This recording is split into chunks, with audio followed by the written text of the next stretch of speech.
नमस्ते दोस्तों, मैं हूं अनीता। स्वागत करती हूं आपका मेरे YouTube चैनल पे। आई होप आप सब बहुत अच्छे होंगे। बहुत ही जल्दी गणपति जी का आगमन होने वाला है, तो इस समय घर में बहुत सारी तैयारी करनी होती है, बहुत सारे काम होते हैं। अगर हम गणपति जी आने के पहले बहुत सी बेसिक सी तैयारी कर कर रखें तो गणपति जी आने के बाद हमें ज़्यादा कुछ भाग दौड़ नहीं करना पड़ेगा। अगर आप इस वीडियो को पूरा देखेंगे तो आपकी तैयारी जल्दी से हो जाएगी और साथ ही साथ बहुत सारा आपका टाइम भी बचेगा और पैसा भी बचेगा। तो चलिए हम वीडियो स्टार्ट करते हैं। सबसे पहले त्यौहार के टाइम हमें बहुत सारे ड्राई फ्रूट्स की ज़रूरत पड़ती है प्रसाद बनाने के लिए, या कुछ भी हम स्वीट डिश बनाते हैं भगवान को भोग लगाने के लिए, तो हमें ड्राई फ्रूट्स को कट करने में बहुत सारा टाइम लगता है। तो यहाँ पे देखिए मैंने इस टाइप से बहुत सारे ये ड्राई फ्रूट्स ले लिए हैं। इसे सबसे पहले हम कट करके रखेंगे। अगर पहले से ही हम सभी ड्राई फ्रूट्स को कट करके रख दें तो हमारा काम आसान हो जाएगा, और जब भी हमें कोई भी मिठाई या स्वीट डिश बनाना हो तो हम झटपट उसे डाल सकते हैं, नहीं तो उसमें हमें एक्स्ट्रा टाइम देना पड़ता है। तो इस तरह से मेरे पास ये ड्राई फ्रूट चॉपर है, इससे मैं इसे कट करती हूँ बहुत ही आराम से और बहुत झटपट। सभी चीज़ें इस तरह से देखिए बारीक सा ये कट जाता है। आपके घर में कोई भी ड्राई फ्रूट्स कटर हो या आप हाथ से ही कट करते हो तो इस काम को आप पहले करके रखें। तो इस तरह से कर लेने की वजह से हम कभी भी जब ड्राई फ्रूट्स हमें डालना हो तो झटपट हम उसे यूज़ कर सकते हैं। और इस तरह से सभी ड्राई फ्रूट्स को कट कर लेने के बाद आप किसी भी एक डब्बे में करके इसे आप फ्रिज में रख दें। ये आपका ड्राई फ्रूट्स बहुत टाइम तक चलेगा। त्योहार के टाइम अक्सर हमें इलायची पाउडर की ज़रूरत पड़ती है, और थोड़ी सी इलायची अगर हम उसे पाउडर बनाते हैं तो वो अच्छे से पिसता नहीं है और मार्केट जैसा पाउडर नहीं बनता है। और मार्केट से अगर हम इलायची पाउडर लाते हैं तो बहुत कॉस्टली होता है। तो इसके लिए आप क्या करें, इस तरह से देखिए मैंने थोड़ी सी ही इलायची ली है। इसे आप ड्राई रोस्ट कर ले कढ़ाई में मीडियम फ्लेम पे 2 से 3 मिनट इसे हम इस तरह से ड्राई रोस्ट कर लेंगे। और ड्राई रोस्ट कर लेने के बाद फिर इसे हम 2 मिनट ठंडा होने देंगे। बहुत ज़्यादा इसे हमें ठंडा नहीं करना है, थोड़ा गुनगुना गर्म ही रहे। और जब इस तरह से ये थोड़ा सा ठंडा हो जाए तो मैं इसे ट्रांसफ़र कर रही हूँ छोटे वाले मिक्सी जार में।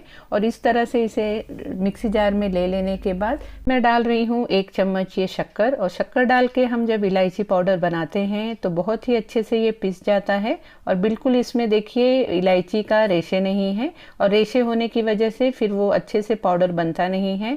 और हम अक्सर इलायची के छिलके को फेंक देते हैं छील के, लेकिन अगर आप इस तरह से बनाएंगे इलायची पाउडर तो आपकी इलायची का छिलका वेस्ट नहीं होगा, क्योंकि उसमें भी बहुत अच्छा फ्लेवर होता है। और इस तरह से इसे पीस के आप किसी भी डब्बे में करके रख दें, और जब भी आपको प्रसाद बनाना हो या कोई स्वीट डिश बनानी हो तो आप झटपट पाउडर का यूज़ कर सकते हैं।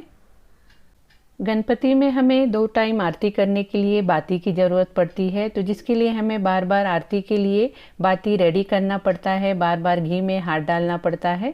तो इसके लिए आप क्या कर सकते हैं, इस तरह से आप बाती ले लें। ये मेरा रेडीमेड बाती है जो मार्केट से आता है, आप चाहें तो उसे बना भी सकते हैं। फिर यहाँ पे मैंने ये चॉकलेट मोल्ड ले लिया है। आपके पास अगर चॉकलेट मोल्ड हो तो आप इसमें सेट करें, या आपके पास जो हमारे फ्रिज में आइस सेट करने के लिए आइस ट्रे होता है आप उसका भी यूज़ कर सकते हैं। फिर उसमें हम इस तरह से सभी बातियों को रख देंगे, और इस तरह से रख देने के बाद फिर यहाँ पे देखिए मैंने ये घी मेल्ट करके लिया है। यहाँ पे मैंने ये भैंस का घी लिया है। आप जो भी घी लेते हो गाय का या भैंस का आप उसे ले लें, और इस तरह से मेल्ट करके ऊपर से उस पर हम बाती पे घी डालते जाएंगे, और पूरी तरह से हमें इसे फिल कर देना है घी से। और इस तरह से इसे फिल कर देने के बाद फिर इसे मैं रख दे रही हूँ फ्रीज़र में 10 मिनट के लिए सेट होने के लिए। तो 10 मिनट के बाद ही देखिए ये अच्छी तरह से सेट हो गया है। फिर इसे आप निकाल के किसी भी डब्बे में करके रख दें, और जब भी आपको आरती करनी हो तो इस तरह से आप इसे निकालें और आरती कर लें। तो बहुत ही आसानी से और टाइम को हम सेव करते हुए ये काम कर सकते हैं।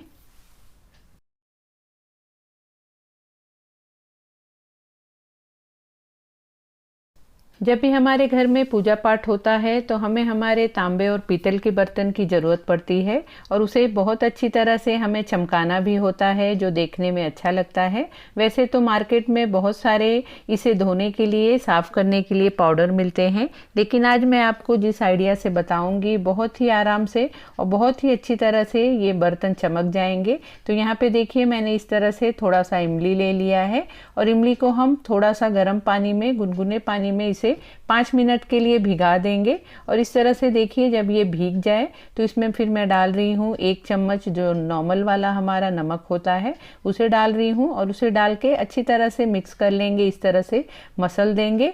और फिर जो भी हमारे बर्तन है उस पर हम इस तरह से इसे थोड़ा थोड़ा लेके रगड़ेंगे तो देखिए बहुत ही आराम से बिना मेहनत के ये देखिए किस तरह से क्लीन होते जा रहा है।